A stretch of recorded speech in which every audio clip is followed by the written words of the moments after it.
Welcome to Bite at a Time Books, where we read you your favorite classics one bite at a time. My name is Bree Carlile, and I love to read, and wanted to share my passion with listeners like you. All of the links for our show are in the show notes. Today we'll be continuing The Three Musketeers by Alexandre Dumas. Chapter 52, Captivity, the First Day. Let us return to my lady, whom a glance thrown upon the coast of France has made us lose sight of for an instant. We shall find her still in the despairing attitude in which we left her, plunged in an abyss of dismal reflection, a dark hell at the gate of which she had almost left hope behind, because for the first time she doubts. For the first time, she fears. On 2 occasions her fortune has failed her. On 2 occasions she has found herself discovered and betrayed. And on these 2 occasions, it was to one fatal genius sent doubtlessly by the Lord to combat her that she has succumbed. D'Artagnan has conquered her.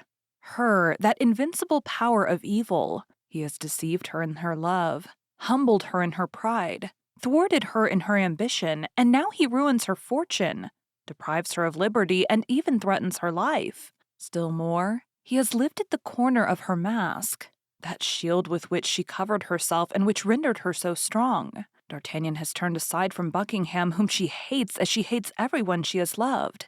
The tempest with which Richelieu threatened him in the person of the Queen. D'Artagnan had passed himself upon her as De Wardes, for whom she had conceived one of those tiger-like fancies common to women of her character. D'Artagnan knows that terrible secret which she has sworn no one shall know without dying. In short, at the moment in which she had just obtained from Richelieu a carte blanche by the means of which she is about to take vengeance on her enemy, this precious paper is torn from her hands, and it is D'Artagnan who holds her prisoner, and is about to send her to some filthy Botany Bay, some infamous Tyburn of the Indian Ocean. All this she owes to D'Artagnan without doubt. From whom can come so many disgraces heaped upon her head if not from him? He alone could have transmitted to Lord de Winter all these frightful secrets which he has discovered, one after another by a train of fatalities. He knows her brother-in-law. He must have written to him. What hatred she distills. Motionless, with her burning and fixed glances in her solitary apartment, how well the outbursts of passion which at times escape from the depths of her chest with her respiration accompany the sound of the surf which rises, growls, roars, and breaks itself like an eternal and powerless despair against the rocks on which is built this dark and lofty castle. How many magnificent projects of vengeance she conceives by the light of the flashes which her tempestuous passion casts over her mind against Madame Bonacieux, against Buckingham, but above all against D'Artagnan.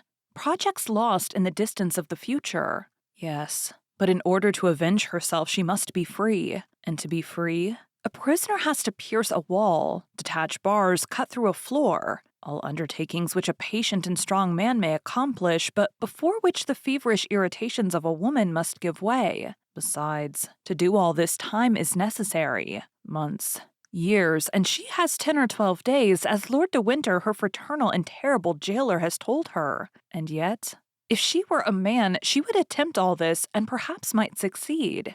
Why, then, did heaven make the mistake of placing that man-like soul in that frail and delicate body? The first moments of her captivity were terrible.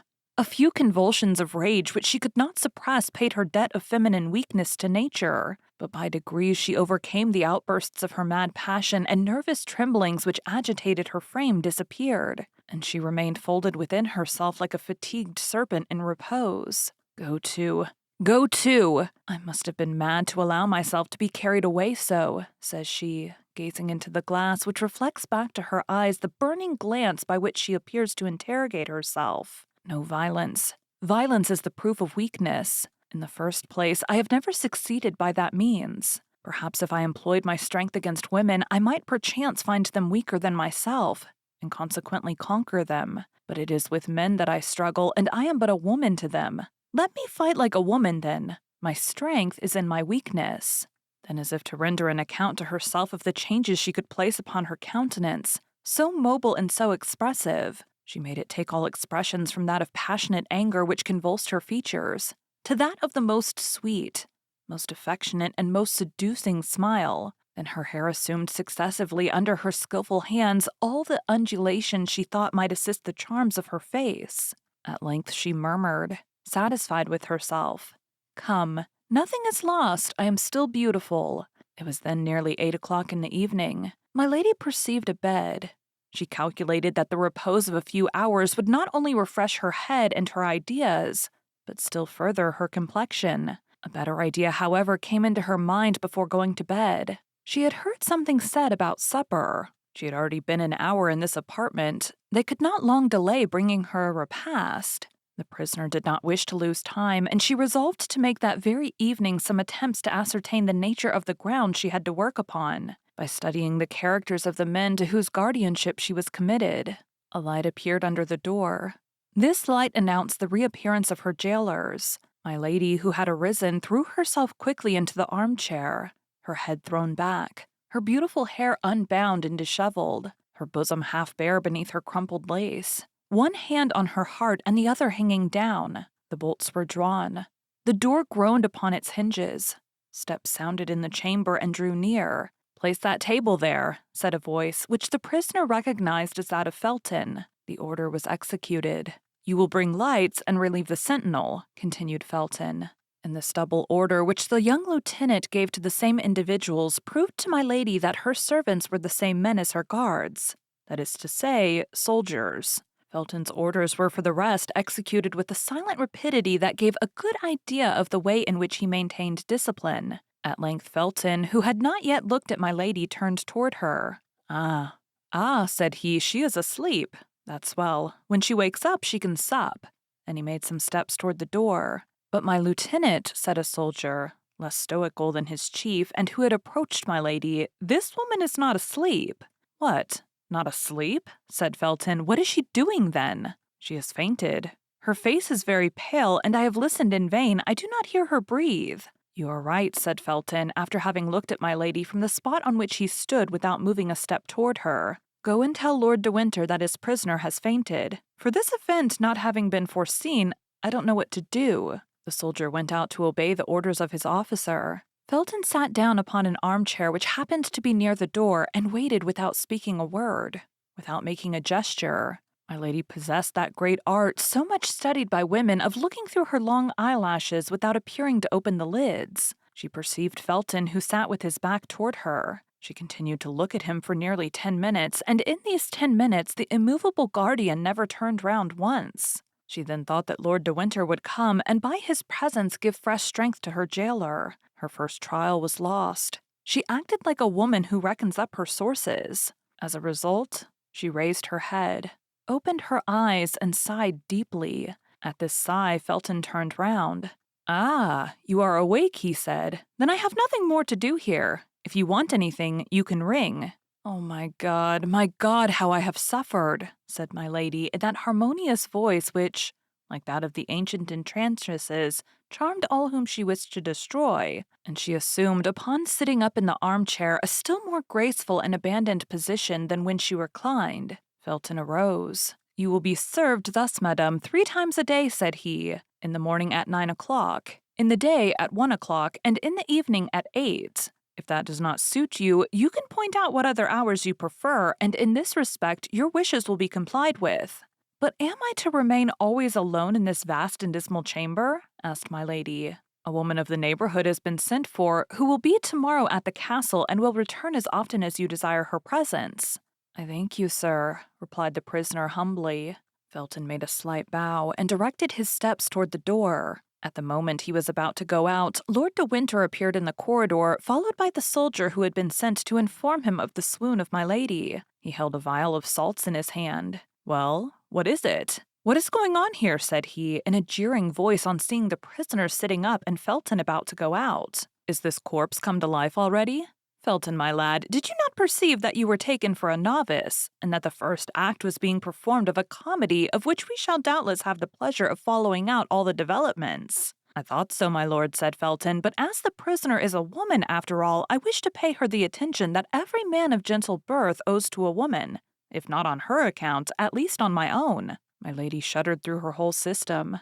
These words of Felton's passed like ice through her veins. "So," replied Winter, laughing, "that beautiful hair so skillfully disheveled, that white skin and that languishing look have not yet seduced you, you heart of stone? "No, my lord," replied the impassive young man. "Your lordship may be assured that it requires more than the tricks and coquetry of a woman to corrupt me. In that case, my brave lieutenant, let us leave my lady to find out something else and go to supper. But be easy, she has a fruitful imagination, and the second act of the comedy will not delay its steps after the first." And at these words, Lord de Winter passed his arm through that of Felton and led him out laughing. "Oh, I will be a match for you," murmured my lady between her teeth. "Be assured of that, you poor spoiled monk. You poor converted soldier who has cut his uniform out of a monk's frock.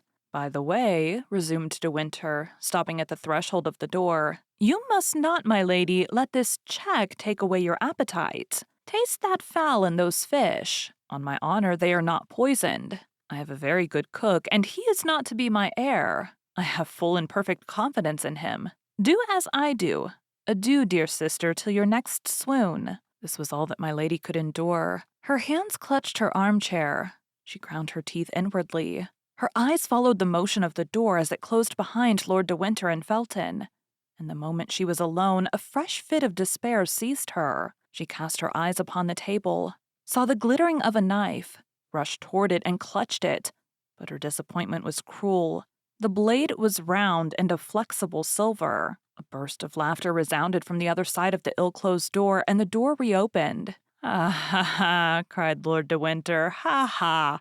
Don't you see, my brave Felton? Don't you see what I told you? That knife was for you, my lad. She would have killed you. Observe, this is one of her peculiarities to get rid thus, after one fashion or another, of all the people who bother her. If I had listened to you, the knife would have been pointed and of steel. Then no more of Felton, she would have cut your throat, and after that everybody else's. See, John, how well she knows how to handle a knife?" In fact, my lady still held the harmless weapon in her clenched hand, but these last words, the supreme insult, relaxed her hands, her strength, and even her will. The knife fell to the ground. "You were right, my lord," said Felton, with a tone of profound disgust which sounded to the very bottom of the heart of my lady. "You were right, my lord, and I was wrong." And both again left the room. But this time my lady lent a more attentive ear than the first, and she heard their steps die away in the distance of the corridor. "I am lost," murmured she. "I am lost. I am in the power of men upon whom I can have no more influence than upon the statues of bronze or granite. They know me by heart and are steeled against all my weapons. It is, however, impossible that this should end as they have decreed." In fact, as this last reflection indicated, this instinctive return to hope.